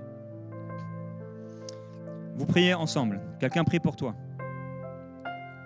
Mets-toi dans la foi que c'est maintenant. Parce que beaucoup de personnes passent à côté de leur guérison. Parce qu'ils attendent de ressentir qu'ils sont guéris. Alors qu'en fait, ils le sont. Notre tête n'aime pas ça, mais c'est la façon de faire de Dieu. L'homme psychique ne reçoit pas les choses de l'Esprit de Dieu parce que c'est une folie pour lui. C'est un autre langage en fait. C'est comme si quelqu'un te parle chinois et toi tu ne sais pas parler chinois. Parfois Dieu parle chinois. Et son chinois, c'est la foi. Sans la foi, il est impossible de lui être agréable. Sans la foi, il est impossible de recevoir quelque chose de la part du Seigneur. Il faut que celui qui s'approche de Dieu croit qu'il existe. Ça, c'est facile pour nous les chrétiens. Mais aussi qu'il est le rémunérateur de ceux qui s'approchent de lui. Si tu t'approches de Dieu pour quelque chose, tu dois croire qu'il va te rémunérer et te donner cette chose pour laquelle tu t'es approché de lui. Parce qu'il est bon, il est plein de miséricorde, il est plein de compassion. Et elle se renouvelle chaque matin, cette compassion. Merci à Dieu pour le pain quotidien. Merci au Seigneur pour sa bonté, pour sa grâce. Alors quand tu pries avec ton frère, ton mari, quelqu'un dans l'église, un ami, et vous priez pour la guérison, crois que c'est maintenant. Ressors comme cette femme, Anne, qui a prié, qui a pleuré, et le sacrificateur qui ne comprenait rien, qui l'a jugé et qui a jugé cette femme, et parfois c'est ce qui arrive. Mais ça ne l'a pas arrêté. Elle a dit non, ne me prends pas comme une femme de rien. Elle a reçu son miracle. Elle est sortie après avoir entendu la parole de Dieu. Et la Bible dit que son visage n'était plus le même. Quand on prie pour toi que ton visage ne soit plus le même, pas parce que tu te forces, « Oh, il faut que je sois dans la foi !» Simplement parce que tu mets ta foi en action. « Seigneur, je crois sur ta parole. » Et quel que soit ce que disent les émotions, quel que soit ce que peuvent dire encore des anciennes pensées qui sont attachées à moi, l'Égypte qui est encore en moi, Seigneur, je refuse, je refuse. Et tu résistes à Satan et Jésus a promis qu'il fuira loin de toi. C'est la même chose avec le diable. La parole nous dit résister à Satan et il fuira. Est-ce qu'il y a une étape entre les deux? Il n'y a pas d'étape entre les deux. Beaucoup de personnes attendent de voir et de ressentir que le diable n'est plus là. Et s'ils prient pour ne plus avoir de cauchemars, ne plus avoir de telles situations, pour que le diable les laisse tranquilles, s'il arrive le même événement, après qu'il l'ait chassé, ils pensent qu'il est encore là. Et ils sont tombés dans l'erreur. Il n'est plus là. Vous savez, c'est comme une onde de choc. Tu peux taper quelque part et ça peut mettre X temps. Et quelqu'un qui est là-bas à l'autre bout ressent ce que tu as fait quelques secondes plus tard. Comme les étoiles qu'on voit et qui peut-être n'existent plus. C'est juste une ombre. Il n'est plus là. Quand tu chasses Satan, la Bible dit que quand tu lui résistes, il fuit. Il fuit.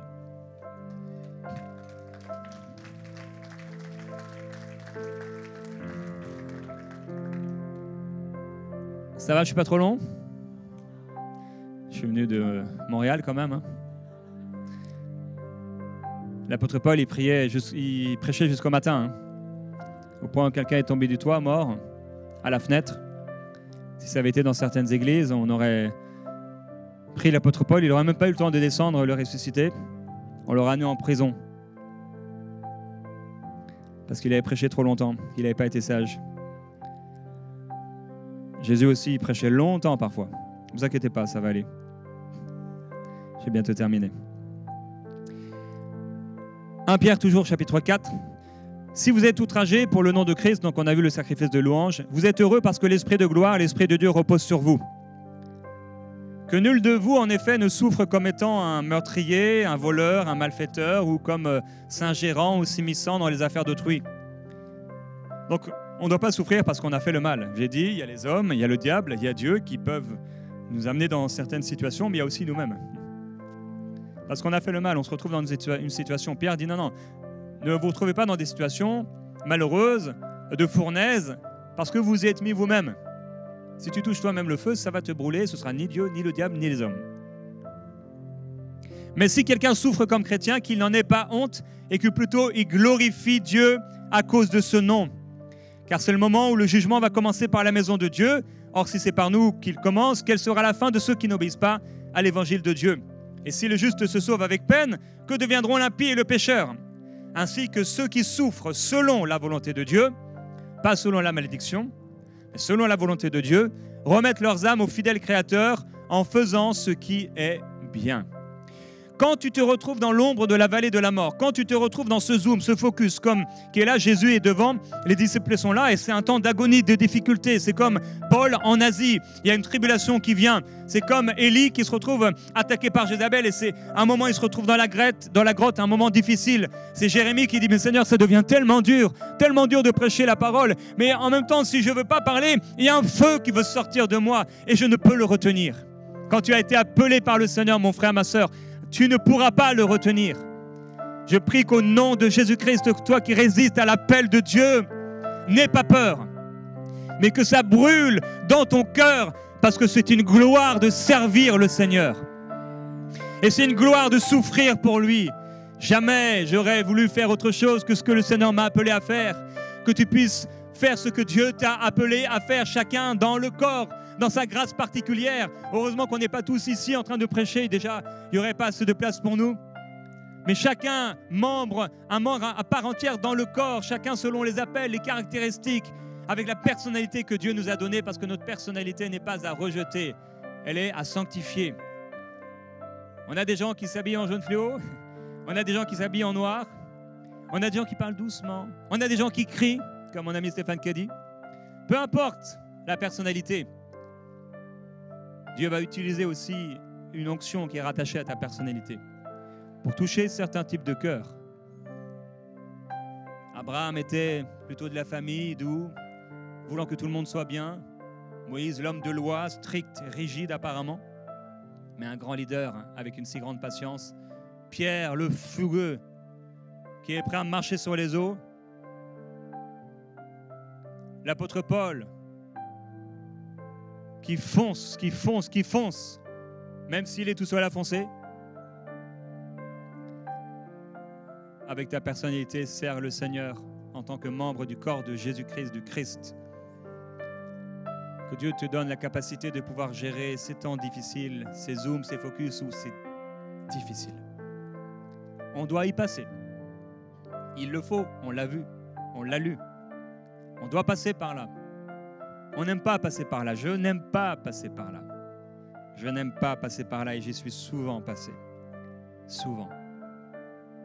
La Bible nous dit « Humiliez-vous sous la puissante main de Dieu, afin qu'il vous élève au temps convenable. » Combien de fois la puissante main de Dieu est là pour m'humilier? Combien de fois? Tant de fois. La puissante main de Dieu sur moi, qui m'écrase sur le sol.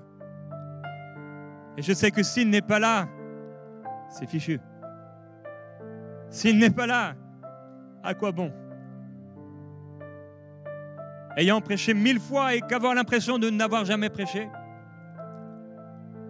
Ayant fait cette chose plein de fois, mais choisir de ne pas mettre ta confiance dans ta chair et d'accepter que c'était comme si c'était la première fois. De continuer à faire confiance à Dieu pour le deuxième enfant, quand il y en a déjà eu un premier, et en ayant la même foi en Dieu, la même confiance en Dieu pour le deuxième que tu as eu pour le premier. J'ai senti fortement dans mon cœur qu'un couple a perdu un enfant. Ça fait un moment. Et ça vous a mis dans une grotte. Mais le Seigneur va guérir votre cœur. Guérir votre cœur ce soir. Profondément vous guérir.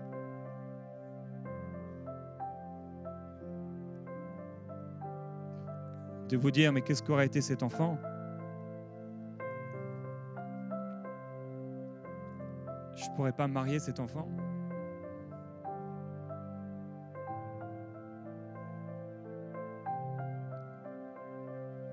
Le Seigneur libère ton cœur ce soir.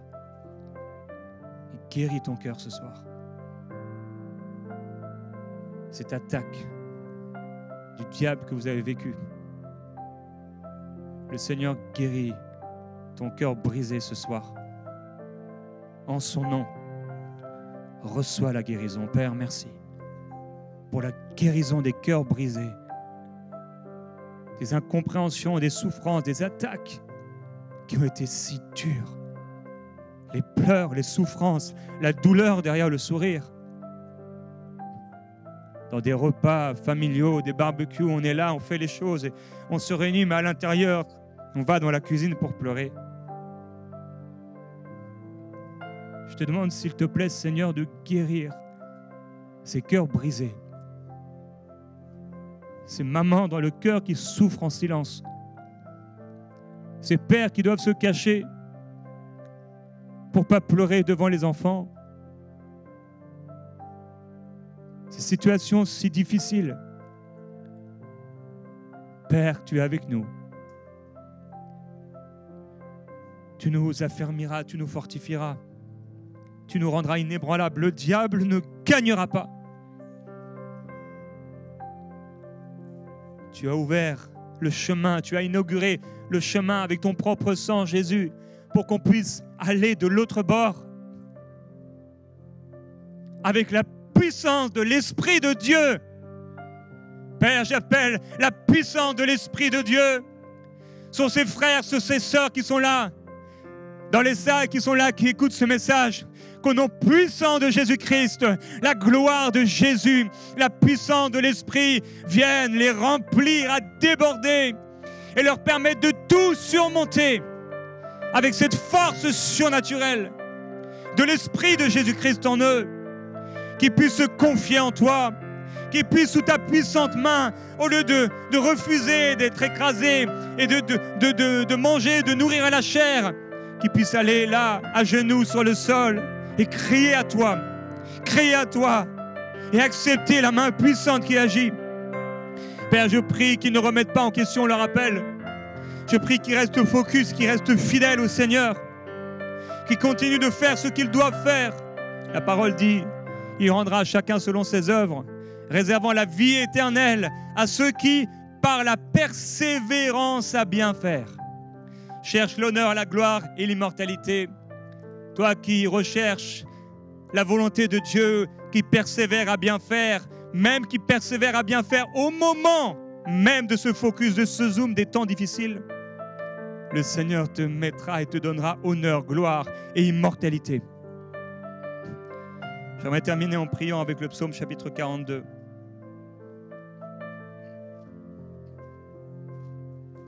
Et pendant cette prière, reçois la présence du Seigneur et je prierai également pour la guérison. Comme une biche soupire après des courants d'eau, ainsi mon âme soupire après toi, ô Dieu. Mon âme a soif de Dieu, du Dieu vivant. Quand irai-je et paraîtrai-je devant la face de Dieu? Père, je prie pour ces frères et ces sœurs qui à un moment ont eu une telle soif de toi. C'était un moment de réveil spirituel. C'était un moment de grâce. C'était un moment où il y a une présence, il y a une ferveur, il y a un zèle. Il y a un nouveau commencement qui s'est manifesté. Ils t'ont cherché. Et comme dit ce passage, mes larmes sont ma nourriture jour et nuit. Pendant qu'on me dit tout le temps, où est ton Dieu? Il s'est passé des choses qui ont changé cette soif de Dieu en larmes, en agonie, en souffrance. Les gens se sont moqués de la situation, le diable s'est moqué de la situation comme si ce chrétien, c'était anormal ce qu'il vivait, comme si c'était le pire des chrétiens, comme si ce chrétien n'avait pas la foi, alors que tout simplement, il est dans la fournaise de l'épreuve. Et que le diable essaie de le ramener en arrière et d'amener ce chrétien à lever le poing vers le ciel en disant « Dieu, c'est ta faute ». Voici pourtant ceux dont je me souviens avec effusion de cœur. Je marchais avec la foule et m'avançais avec elle vers la maison de Dieu, au milieu des acclamations et de la reconnaissance d'une multitude en fête. Père, je prie pour ces frères et ces sœurs qui se souviennent de ces bons moments, de ces moments de réveil spirituel, mais qui sont en ce moment, dans ce zoom, des moments difficiles. Et pour certains, ça dure depuis plusieurs années déjà.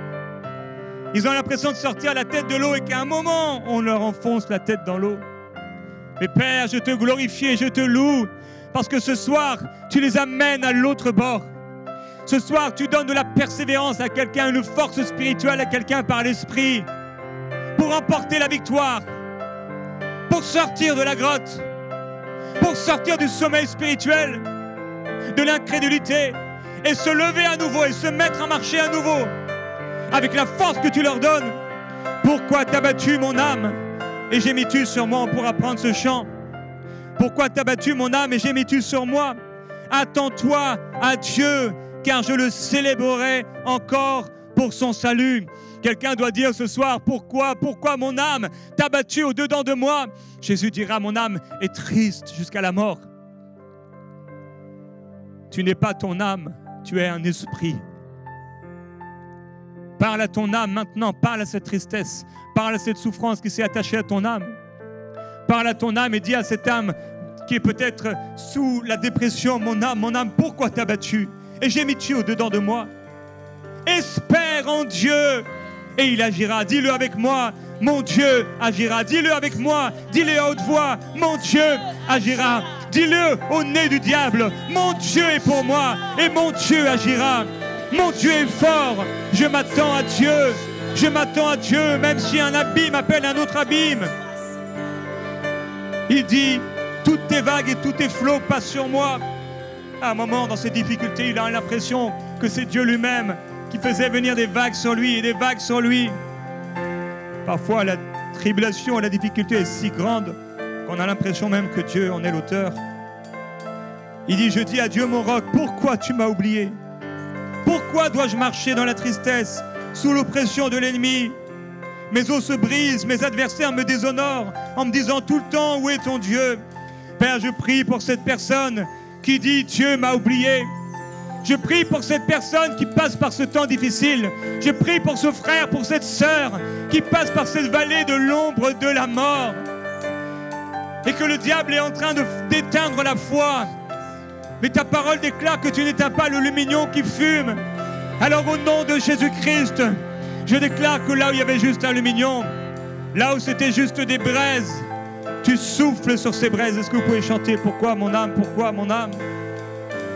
Au nom de Jésus, tranquillement, je déclare au nom de Jésus-Christ que toute oppression spirituelle, il quitte ces personnes. Je prends autorité maintenant au nom de Jésus-Christ contre les oppressions dans les pensées, les attaques sataniques, les mensonges, de quitter maintenant au nom de Jésus. Les douleurs maintenant dans la nuque qui viennent amener une oppression spirituelle. Les souvenirs des péchés d'autrefois qui ont été pardonnés par le Seigneur et que le diable vient ramener à ton visage, à ta conscience. Au nom de Jésus, sois libéré ce soir. Si c'est toi, tu as besoin de cette délivrance, lève-toi là où tu es et reçois au nom de Jésus la délivrance de cette oppression spirituelle. Sois libéré au nom de Jésus.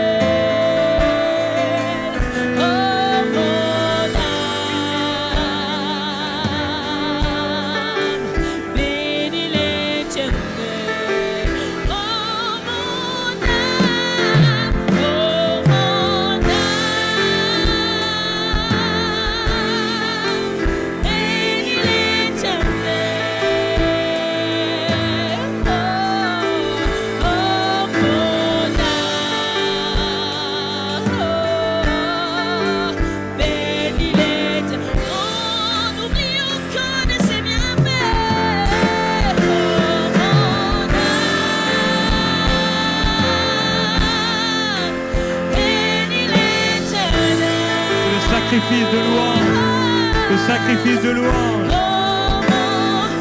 Dis-lui, Seigneur, je t'aime, je t'aime, je t'aime. J'ai pas tout compris, mais Seigneur, je t'aime et je t'aimerai encore. Et je poursuivrai ce chemin avec toi jusqu'à la fin.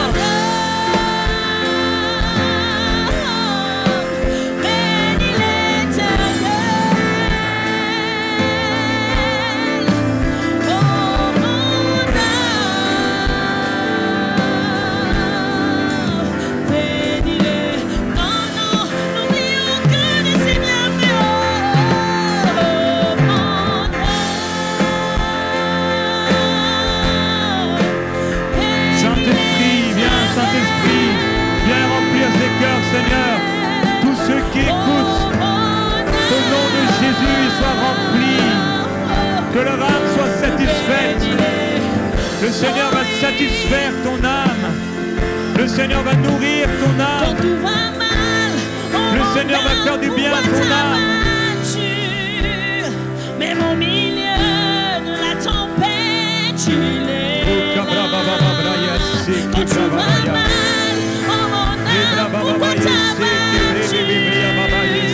même au milieu de la tempête, je veux prier pour les personnes. Je veux prier pour les personnes qui souffrent dans leur corps. Maladies, des symptômes, souffrances physiques. Ça peut être au niveau d'une maladie aussi de l'âme, maladie psychologique. Nous allons prier la prière de la foi. Nous allons prier la prière de la foi et nous adresser à Dieu qui n'est pas une statue, mais un Dieu vivant, omniscient, omniprésent, qui est capable de tout, qui veut te guérir, qui veut te libérer. Mets la main là où tu as mal ou sinon sur ton cœur.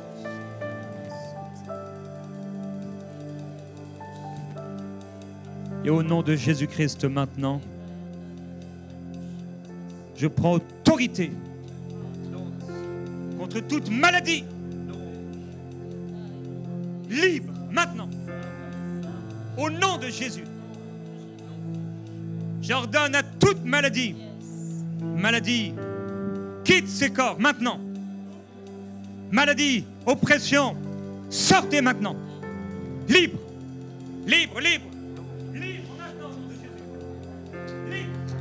Libre, libre. Je coupe maintenant ce lien au nom de Jésus-Christ. Je déclare que toute malédiction est brisée. Je libère cette personne de ces chaînes maintenant, les chaînes de la maladie. Les chaînes de l'insomnie soient libérées maintenant. Sois libéré des chaînes de l'insomnie. Sois libéré de cette douleur maintenant. Au nom de Jésus, il y a une douleur là qui vient sur toi à l'intérieur. Et régulièrement, personne qui a des problèmes de digestion maintenant reçoit la guérison. Libre maintenant, libre, libre. Libre au nom de Jésus. Seigneur, merci. Merci pour la guérison. La guérison, sans que j'ai besoin de nommer ses membres. Les pieds, Seigneur, les mains, la tête, le corps, les organes. Dans le nom de Jésus, l'eau, les os, le sang. Au nom de Jésus, que tout soit purifié par la puissance de Jésus-Christ. Ce soir, le Seigneur fait des guérisons maintenant. Ça se passe maintenant, en toute simplicité. En toute simplicité. Quelqu'un a dit, sur ta parole. Pierre a dit, sur ta parole. Jésus a dit une parole. Cet homme a dit, ne rentre pas dans ma maison, dis seulement une parole. Mon serviteur sera guéri. Ce soir, mon frère, ma soeur, reçoit la parole de guérison pour toi. Et crois que maintenant même, au nom de Jésus, tu reçois la guérison. Alors maintenant, comme un geste de foi, lève la main vers le Seigneur. Et amen, prends cette guérison qui est là dans le ciel. Dans le Dieu qui guérit. Je suis le Dieu qui te sauve. Et le Dieu qui guérit de toutes tes maladies. Le même Dieu qui te pardonne de tous tes péchés. Qui t'a pardonné de tous tes péchés. Et ainsi tu es un enfant de Dieu. C'est le même Dieu qui te guérit de toutes tes maladies. Il n'y en a pas une seule qui ne peut guérir. Son sang a coulé de ses mains pour guérir tes mains. Il a coulé de son front pour guérir ton crâne, ta tête. Il a coulé de son dos pour guérir ton dos. Il a coulé de son intérieur alors qu'on lui a percé le flanc pour nourrir ton cœur, tout organe vitaux. Le sang a coulé de ses pieds pour guérir tes pieds, ta marche, tout problème de circulation. Au nom de Jésus, sois guéri là où tu es. Reçois la guérison, reçois la libération là où tu es. Reçois maintenant. Alors avec cette main tendue vers le Seigneur pour prendre la guérison. Maintenant, mène-la par la foi comme un geste de foi vers la partie de ton corps malade. Et si c'est une partie intime, dans ton bas-ventre, sur ton ventre maintenant, ou ton cœur, au nom de Jésus, reçois la guérison maintenant. Reçois maintenant. Le Seigneur guérit maintenant. Il le fait en toute simplicité. En toute simplicité. La puissance du Seigneur est là pour guérir. L'onction de Jésus est là pour guérir. L'onction de Jésus est là pour guérir. Tu vois ta main posée sur toi? C'est la main de Jésus posée sur toi. C'est la main de Jésus posée sur toi. Pour apporter la guérison et la force à ton corps qui est malade. Hébreux 11 nous parle également de ces gens qui, après avoir été malades, ont retrouvé leur force. Ok, tu as passé par la maladie, tu as été attaqué, ok. Peut-être cause naturelle, peut-être cause spirituelle, satanique. Peut-être tu as ouvert des portes aussi, peut-être le péché. Ou peut-être aussi une mauvaise hygiène ou des choses qui n'ont pas été respectées. Quelle que soit la source, nous savons qu'elle n'est pas Dieu. Nous savons qu'elle n'est pas Dieu. Dieu n'envoie pas la maladie, Dieu envoie la guérison. Sinon, à un moment ou à un autre, il l'aurait enseigné. Il l'aurait dit clairement. Il l'aurait dit, il aurait pris une maladie à Pierre sur qui il allait bâtir l'église. Il aurait donné une bonne maladie à Pierre. Mais non, il a guéri la belle-mère de Pierre. Et quand tu es proche du Seigneur et plus tu t'approcheras de lui, plus son onction et sa gloire te couvrira et empêchera aux maladies de s'approcher de toi. Je suis le Dieu qui te guérit. Je suis le Dieu qui te guérit. L'Éternel est mon berger, je ne manquerai de rien. Il me fait reposer dans de verts pâturages. Il me dirige près des eaux paisibles. Il va diriger ton âme vers ces eaux paisibles et ça commence ce soir. Tu vas dormir bien. Quelqu'un dormait très mal. Lève la main, c'est toi. Tu dormais très mal. Mais ce soir, tu vas dormir comme un bébé. Et à partir de ce soir, tes nuits vont être paisibles au nom de Jésus. Une femme avait des règles douloureuses, mais maintenant ça s'arrête au nom de Jésus-Christ. Une femme avait un problème pour enfanter. Et au nom de Jésus, le Seigneur pose sa main sur toi pour te guérir et ouvrir maintenant ce qui était fermé. Ce couple, cet homme, au nom de Jésus qui était fermé, qui était infertile, devient fertile par la puissance de Jésus-Christ. Les mensonges de l'ennemi qui empêchaient la gloire de Jésus à se manifester, qui amenait la pauvreté spirituelle, la pauvreté physique. Maintenant, ces mensonges sont éradiqués, éloignés au nom de Jésus-Christ, pour amener la parole de la vérité, qui libère la parole de la foi, le oui et le amen en Dieu. Non pas le peut-être, mais le oui. Oui et amen en lui. Le peut-être vient des hommes, le peut-être vient du diable. Seigneur, nous disons et nous acceptons et recevons le oui et le amen dans notre vie. Nous avons été guéris, nous avons été sauvés, nous avons été délivrés. Tu nous as enrichis. Nous acceptons ton sacrifice et la puissance de ton sacrifice. Et me conduis dans les sentiers de la justice à cause de son nom. Quand je marche dans la vallée de l'ombre de la mort, je ne crains aucun mal, car tu es avec moi. Il est avec toi dans ce temps difficile. Ta houlette et ton bâton, voilà mon réconfort. Ta houlette pour me diriger et ton bâton pour frapper le lion et l'ours. Tu dresses devant moi une table en face de mes adversaires en sortant de la vallée. Et parfois même au milieu de la vallée, une table commence à être dressée. C'est comme la nappe qui descend devant Pierre. Et c'est comme une vision. La Bible dit, nous étions comme dans un rêve. Oh, quelqu'un va entrer comme dans un rêve au nom de Jésus. À cause d'une relation avec Dieu qui va devenir si intense et si belle. Oui, ce que Dieu va faire dans ta vie va être si beau que tu oublieras les années de souffrance passées. Reçois, mon frère, ma soeur, s'il te plaît, comme une encre solide dans ton cœur, dans ton âme, cette parole de Jésus pour toi. En face de mes adversaires, tu ondules ma tête et ma coupe déborde. Oui, le bonheur et la grâce m'accompagneront tous les jours de ma vie et je reviendrai dans la maison de l'Éternel pour la durée de mes jours. Oui, la grâce, le bonheur m'accompagneront tous les jours de ma vie. Reçois au nom de Jésus-Christ la joie du Seigneur qui est ta force. Espère en Dieu, car il agira. Et rappelle-toi que la couronne incorruptible sera posée sur ta tête. Nous ne sommes pas de ceux qui se retirent. Nous sommes de ceux qui persévèrent pour sauver leur âme. Alors, mes frères et mes sœurs, le Seigneur m'a envoyé pour vous encourager ce soir et vous encourager à persévérer dans le Zoom, peut-être le moment difficile que vous êtes en train de vivre. Mais sachez que le Seigneur Jésus est là dans ce temps difficile et qu'il va vous en faire sortir. Je ne parle pas de la maladie parce que ça c'est fini. Ça s'est passé il y a quelques minutes. Tu as reçu ta guérison. Crois que tu as reçu et tu le verras s'accomplir. Et tiens ferme sur ta position de foi. Alors l'Esprit de Dieu lui-même te mettra à cœur ce que tu dois faire et les gestes à poser afin de faire les choses comme il le veut. Vous êtes bénis au nom du Seigneur Jésus-Christ. Continuez de marcher avec le Seigneur, de vivre dans l'unité, dans l'amour ici dans cette église locale et dans l'église où vous êtes, dans les régions d'où vous venez, les villes d'où vous venez. Marchez dans l'unité, dans l'amour, frères et sœurs. Servez le Seigneur et servez-le de tout votre cœur. Marie, aimez vos femmes comme Christ a aimé l'église et s'est donné lui-même pour elle. Femmes, aimez vos maris, soumettez-vous avec amour, même à ceux qui sont difficiles, parce que sans parole et avec votre attitude de douceur, vous pouvez le gagner pour Christ. Et il deviendra cet homme que vous avez pensé épouser.